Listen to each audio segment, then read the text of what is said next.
আসসালামু আলাইকুম, কেমন আছেন সবাই? আজকে আমরা চলে যাচ্ছি পাসপোর্ট নিতে পাসপোর্ট অফিসে। এই যে দেখেন, আমার বড় ছেলে অটোর মধ্যে উঠে ভাব নিয়ে ঝিমাচ্ছে। ও কিন্তু অরিজিনালি ঘুমায় নাই। তো যাই হোক, এইভাবে করতে করতে আমরা পাসপোর্ট অফিসে চলে আসলাম। তো পাসপোর্ট অফিসে এসে পাসপোর্ট অফিসের ভিতরে ঢুকে মানে পাসপোর্টের যেখান থেকে পাসপোর্ট দেবে আর কি, সেখানে চলে গেলাম। তো বাবুরা এইদিকে না ওইদিকে করতে করতে যাই হোক ভিতরে যেয়ে শুনি যে পাসপোর্ট দিবে আরও 1.5 থেকে 2 ঘন্টা পর। তখন আর কি করার, ওর মধ্যে বসে থেকে তো লাভ নাই। বাইরে বেরোয় আসলাম। এসে বাবুরা হচ্ছে আইসক্রিম দেখে বললো আম্মু কুলফি খাও, কুলফি খাইলাম।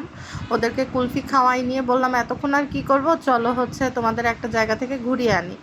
তো যাই হোক, এই রেস্টুরেন্টের ভিতরে এসে ওরা হচ্ছে প্রথমে একটু ছোটোটা নাটক করছিল, ওর কিন্তু ভয় লাগছিল না, বাট নাটক করছিল। আমি কিন্তু খুব ভয় পেয়েছি আসতে আর কি।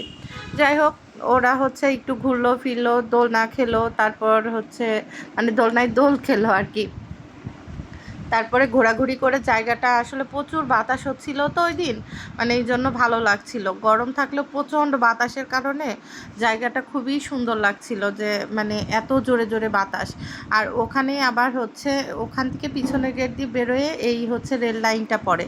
তো রেল লাইন, অনেক দিন পর রেল লাইনে আসলাম, এসে বাবুরা একটু দৌড়াদৌড়ি করলো, খেললো। তারপর আমরা রেল লাইন থেকে বেরোয়ে চলে আসলাম।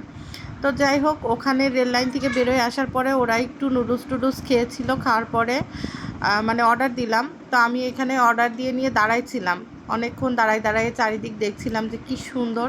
তো নুডলস হয়ে গেছে, ওদেরকে দিয়ে গেল। ওরা বলল দোলনায় বসে বসে খাবে। আমি বললাম খাও দোলনায় বসে বসে। তারপরে ওখান থেকে সোজা বেরিয়ে চলে আসলাম আবার পাসপোর্ট অফিসে। তো পাসপোর্ট অফিসের এখানে এসে ওদের ওই যে ফিঙ্গারপ্রিন্ট নিল, নিয়ে নিয়ে সবার ওদের পাসপোর্টগুলো দিচ্ছিল, আমারটাও দিল। তারপর পাসপোর্ট নিয়ে বাসায় চলে এসেছি। এই যে এই বদ ছিল নিচে, দেখছি উপরে উঠে গেছে, উঠে আমাদের দেখে ম্যাও ম্যাও করতেছে। পরে আব্বু এসে আম দিয়ে গেল, আমার চাচতো ভাই দিয়েছিল, সেটা দিয়ে গেল। তো এর মধ্যে একটা ছোট্ট আম, সেটা দেখে ছোটোবেলার কথা মনে পড়ছিল। কোনো সবজি বা ফলের মধ্যে ছোট কিছু দেখলে সেটা নিয়ে আগে টানাটানি। তারপর ওকে কোলের মধ্যে করে নিয়ে একটু কিছুক্ষণ আদর করছিলাম। ও কিভাবে আমার কথা শুনে, এটা কি আমার লক্ষ্মী, আমার সোনা, আমার জান। দেখলেন তো কি সুন্দর রেসপন্স করছে, যখন মন ভালো থাকে কোলের মধ্যে ঢুকে। আমি ওকে লক্ষ্মী সোনা এইভাবে কেউ ডাকে না, আমি ডাকি তো লক্ষ্মী সোনা বলে, ও চুপ করে এইভাবে উত্তর নেয়। তারপর যাই হোক, খুটখাট কিছু পেজের কাজ করলাম, ভিডিও এডিটিংয়ের কাজ করলাম, করে সন্ধ্যাবেলায় বাবু হচ্ছে পেঁয়াজি আলুর চপ আর পুরি নিয়ে আসলো, তো ওদেরকে সেটাই বেড়ে দিচ্ছিলাম। তো আজকের ভিডিওটা এই পর্যন্তই। আল্লাহ হাফেজ।